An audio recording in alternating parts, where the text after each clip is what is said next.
आप सबको मेरा नमस्कार है। एक डॉक्टर साहब हैं, विद्वान आदमी हैं, पीएचडी इन संस्कृत हैं, हमारे बड़े अच्छे मित्र हैं। उन्होंने एक सवाल पूछा मुझसे कि भाई जी, कहते मुझे, भाई जी ये अभिनिवेश क्या होता है? क्योंकि विद्वान आदमी है तो इतना जो एडवांस क्वेश्चन है कोई विद्वान व्यक्ति ही पूछ सकता है कि कोई भी है, चाहे मैं हूँ, चाहे आप हैं, चाहे कोई है, हर व्यक्ति के मन में डर होता है। वो सोचता है कि कहीं यार मेरी लाइफ को कोई खतरा ना हो जाए, मैं मर ना जाऊं, या मुझे कुछ ऐसा वैसा ना हो जाए। सबके साथ ये चीज़ें होती हैं। ये जो जीवन है ना, ये संस्कारों की बदौलत निर्मित है। पिछले संस्कार आते हैं, पिछले संस्कार आते हैं और वो हमारी अवेयरनेस में, हमारे चित्त में पक्के चिपके होते हैं। पंचक्लेश सबने सुने होंगे। पंचक्लेश योग दर्शन में जिक्र किया है पंचक्लेशों का। अविद्या, अस्मिता, राग, द्वेष और अभिनिवेश, ये हैं 5 क्लेश। संस्कारों की बदौलत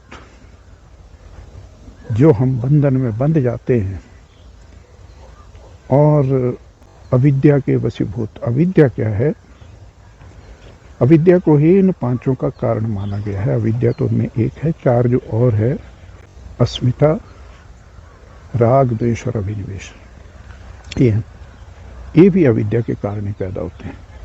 अविद्या क्या है कि हम सत्य को इनकार करें।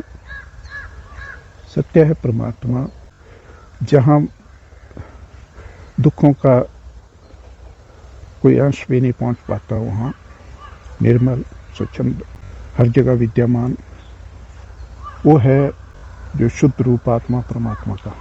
अब एक क्लेश जो है, ये कैसे आ जाते हैं? अविद्या के कारण तरह तरह के संस्कार हमारे मन में पड़ जाते हैं, उनका बीज पड़ जाता है। पास्ट रेमिनेंट्स, जो घटनाएं हुई हैं, उनके बीज वहाँ पड़ जाते हैं। तो वो बीज संस्कार रूप में पड़े होते हैं वहाँ पे। और जब हम अभ्यास करते हैं, धीरे धीरे धीरे धीरे, जो सच्चा साधक होता है उसके साथ, हर एक के साथ नहीं मैं कहता, जो करेगा नहीं अभ्यास सही ढंग से, उसके साथ नहीं होता। जो सही में साधक है, सच्चा साधक है, धीरे धीरे उसके जो संस्कार है वो उखड़ते हैं। मतलब ध्यान की अग्नि की बदौलत जैसे प्राणवायु ऊपर को उठना शुरू होता है, तो उसकी अग्नि में जो उसके सबकॉन्शियस में जो चीज़ें पड़ी होती हैं, वो उभर कर सामने आने लगती हैं एक एक करके, और इतने भयानक तरीके से सामने आती हैं कि वो हिल जाता है और उसको एक एक करके, कभी तो कोई चीज़ उसे सपने में आकर्षित कर रही है, उससे वो प्रभावित हो रहा है, कभी उसको भय लगता है चीज़ों से, डरावने सपने देखता है, कभी अच्छे सपने भी देखता है। तो सारी चीज़ें स्मृति में, संस्कार रूप में, बीज रूप में पड़ी होती हैं वहाँ पर। तो धीरे धीरे जैसे ध्यान के बल से, योग के बल से ये चीज़ें खत्म होती हैं ना, धीरे धीरे जब वो जानना शुरू करता है, अपने को साधन करता है, ध्यान करता है, तो उसकी बदौलत उसे अनुभव होना शुरू होते हैं। थोड़े थोड़े अनुभव, कुछ ध्यान अवस्था में होते हैं, कुछ रियल लाइफ में होते हैं, अवेकंड स्टेट में, कुछ होते हैं सपने में। ठीक है? तो इस सारे संस्कार अनुभव ज्ञान की बदौलत धुलना शुरू हो जाते हैं। जो क्लेश हैं वो मिटना शुरू होते हैं। तो अंत में जो बच जाता है, ध्यान में वो पवित्र होता जाता है, अमृत की तरह होता है ध्यान। तो जब वो बिल्कुल शुद्ध हो जाती है वो आत्मा, तो एक चीज उसमें बचती है लास्ट में, उसे कहते हैं अभिनिवेश।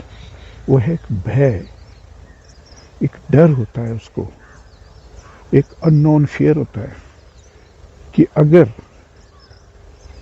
ये शरीर मुझसे छूट गया तो पता नहीं क्या होगा। वो अभिनिवेश है, एक अननोन फियर, डर है ना। तो डर तो होता है, मुझे भी हुआ।